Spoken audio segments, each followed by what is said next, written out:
So you want to crochet on your vacation? Is it even worth it to bring it with you? Let's talk about it.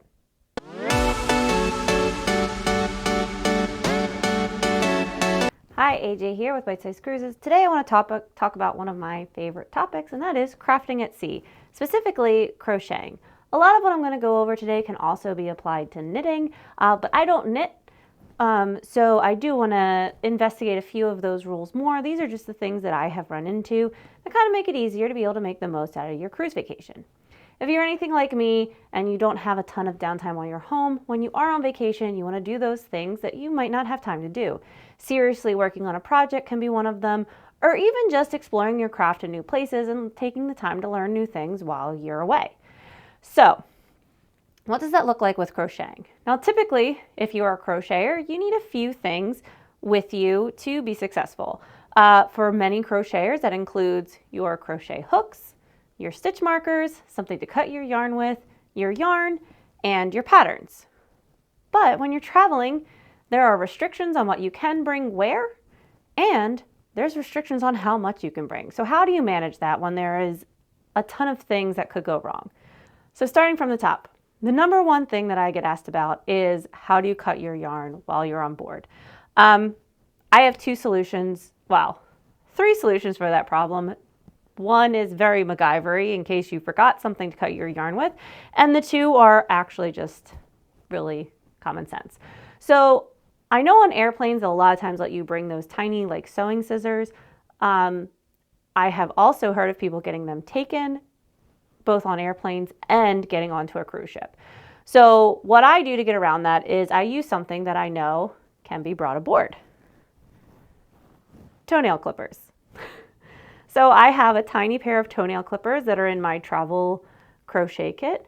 They'll work just great for cutting yarn, and they're fine. You do have to have pretty good dexterity with your hand to get the yarn in there. So if you do have some issues in that area, it might not work for everyone, but it is a really good little hack. You can also usually buy nail clippers in port or even on board the cruise ship, so they're pretty accessible. The other thing that I've used is a cutting pendant. So this can literally go on a necklace. It is completely safe. There's no way to access the blades or get them out of there. So I haven't had a problem traveling with this, but I know it does make a lot of people nervous, and this is literally made for cutting yarn. So you just hold the yarn taut and go whoop. So it's a little easier dexterity-wise for people who might not be able to get the yarn in between the blades of the toenail clippers. And then my third tip, if you've forgotten everything, there's no nail clippers aboard that you can use, or if you're traveling alone and you don't want to spend money on nail clippers, I have bought a soda, taken the soda tab off, and used the soda tab to cut the yarn. It's not a smooth cut. You are going to end up with jagged edges, but it does work in a pinch. So that's what I use as far as cutting yarn. Now, I have been crocheting for almost 10 years now. Not a super long time in the crochet world, but long enough to kind of get a feel for what I like and what I don't like. That being said, I have invested in a really nice pair of crochet hooks. I don't like to travel with them because if I lose them, it's a good amount of money to replace them. And so I do have a full kit of crochet hooks that I travel with on my own. This little case was one of the second or third things I ever made. So I do travel with them. They are an older set of hooks, not as nice as I was trying to figure out what style I liked. They're fine in a pinch. You'll see a lot of them are wrapped with like the athletic self-adhesive tape to give them kind of a grip on them. And I travel with those. That way, if something happens and I leave a hook somewhere, I don't have to spend a lot of money to replace them. I can just get a cheap set somewhere else. So I definitely recommend doing that and getting like a $10 set off of Amazon or Temu, just something so that you're not traveling with the ones you really like. I also travel with these. So a lot of people like the lights that hang around their neck. I'm not huge on those. They bother my neck. And then also I find it hard to really angle the light. So this is if I'm working on with dark yarn. I do not use these in public spaces unless I'm trying to like crochet on the pool deck at night while playing a game or something. So these go on, or I actually use them most often in the stateroom. These go on and they have little lights on them so you can see what you're doing. There are left-handed ones and right-handed ones, and yeah. So just for shedding some extra light.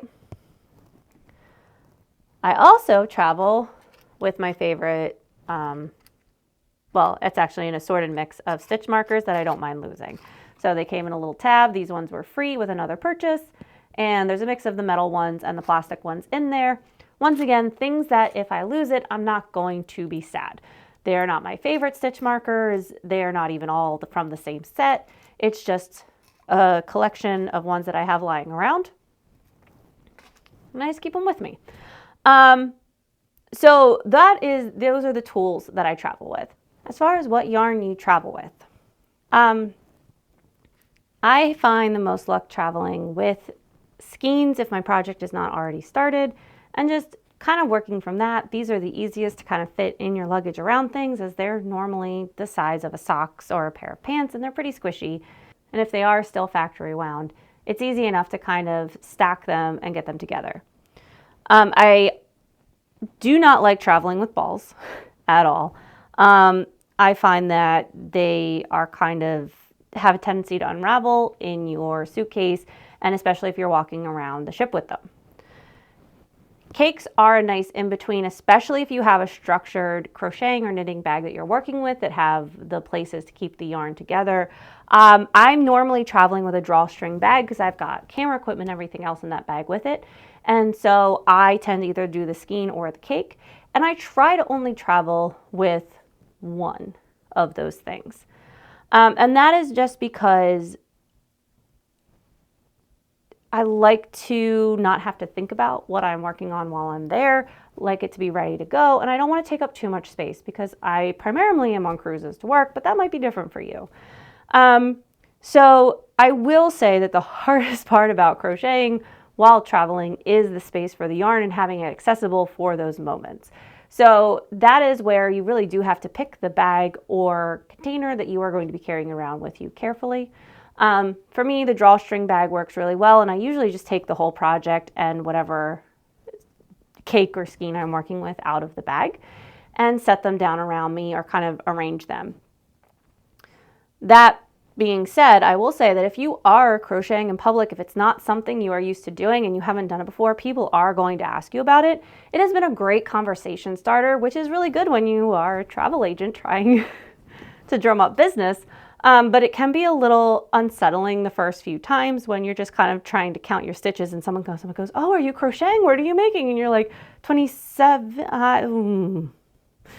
And you have to switch topics. So I will caution that. It is definitely, if you are introverted, I wouldn't sit in the theater waiting for the show to start while crocheting. But otherwise, it's a lot of fun. Lastly, let's talk about projects. What are good projects to bring with you? I avoid any, and I never pronounce this right, well, I'm not even going to try to say the word, amigurumi. I never try amigurumi. Or stuffies, if you don't know what that is, unless I am just making the pieces and I will stuff them at home. I hate traveling with stuffing. It takes up so much room, and even if you vacuum seal it, at some point it's going to come out. And then if you do finish the project, you have to figure out where to fit the project in there, and they tend to be bulky. So unless it's something that I'm going to be giving away or I'm making for, like I have traveled to see my sister's kids and brought something with me that I'm making for them that I know I'm going to leave with them. Just did that with my best friend's baby. Like, I traveled with what I was making him and knew I was leaving it there. So unless you're doing that, I would not recommend stuffies. They take up a lot of room. The fluff is hard to manage to travel with. It's not a great experience. Instead, I prefer to either be making hats or appliques. And I made a lot of bats on my September cruise that a friend of mine had asked for because she wanted to decorate with them. So I made 5 bats while I was there. And then I was working on a shawl for the project that I was working on in January on that trip, which was great. It worked really well. I don't know that I would do a shawl again just because it was a lot of yarn. It took up a lot of space because it was like a 1-pound skein that I was traveling with. So I might have picked a slightly smaller thing, but blankets work really well. Hats work really well. Appliques work really well. Any sort of wearable is going to be good to travel with, especially if you can do it in small pieces. And of course, your granny square projects can be really good to travel with if you are using under 5 colors. If you have a cake this size, it's pretty easy to get 2 or 3 of them in there. You can knock out quite a few of your granny squares if you're working on that to get it done. I also want to touch on traveling with patterns. I do not recommend traveling with only online patterns. I also would recommend that if you have an iPad, a computer, even your phone, putting the pattern on that so you're not traveling with that extra paper that can get lost and then you don't have it, or can, accidentally get thrown away. There's a number of things that can happen if you're traveling with paper. Also, space-wise, you want to cut down on that. So like a binder doesn't really work. I like the app My Row Counter. I have my patterns in there. It also allows me to count my rows, which is why you will not see a stitch counter or row counter in this list of things. If you normally use one, make sure that you're including that in there. But yeah, I use My Row Counter. It's an app. I just load up the patterns I want to work on in there, and I make sure that they are downloaded and not like sitting on the cloud, so I have them ready to go, and that way I don't have to hook that device up to the internet. So lastly, where to crochet while you're on a cruise ship?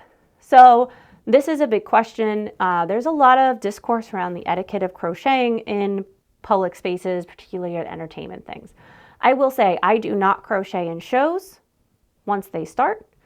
I do not crochet at dinner or in the buffet, both for the cleanliness of the project and also just how it is to other people. And then other than that, it is more or less free game. If you're watching trivia and you want to crochet instead of playing, that's totally fine. There's no rules about where you can and can't. I like to find a quiet place on the pool deck. I love going to the wake pool if there is one on the ship and crocheting out there. I also love doing it in the solarium. Those are usually the places where you will find me crocheting. And then I often also use it during downtime. So a great example is when I get to the theater early in order to get a good seat so that we can film what we can of the performances, what we're allowed to. Then I'll sit there and crochet in that downtime if I'm by myself.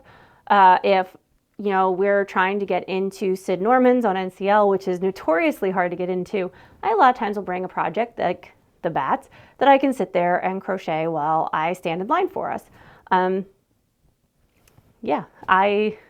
There's really no terrible place to do that.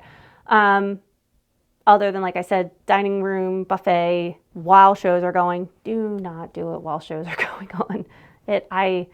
I understand that some people, I concentrate much better with it. I just think that it is disruptive to the people around you, and it can be disruptive to the performers. And it's really hard to see your stitches anyway, so it's hard to imagine you're not sitting there with some sort of light out, or you're using neon yarn. If you're sitting in the back and you're discreet and you don't have a light out and you can still do that, then more power to you. Just make sure you're not bothering the people around you.